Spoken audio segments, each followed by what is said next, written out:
First నాడు డాలస్కి వస్తారు కాబట్టి ఈసారి తెలంగాణ ఆవిర్భావ దినోత్సవంలో కరీంనగర్ జిల్లా ప్రాముఖ్యత ఉంటుంది.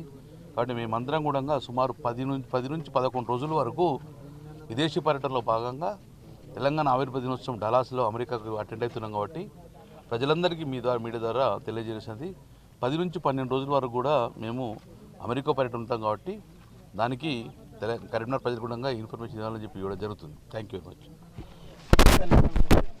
నేనే మా కేటీఆర్ చెప్పారు, మా ప్రజాస్వామ్యబద్ధంగా ఉన్న పార్టీ కాబట్టి ఎవరు ఏ ఆలోచన ఉండగా చెప్పే అవకాశం ఉంది. కానీ దాన్ని బహిరంగ లేఖ ద్వారా కాకుండా పర్సనల్గా చెప్తే బాగుండని మా కేటీఆర్ చెప్పారు. కాబట్టి కేటీఆర్ వాక్యాలతో ఏకీభవిస్తున్నాం.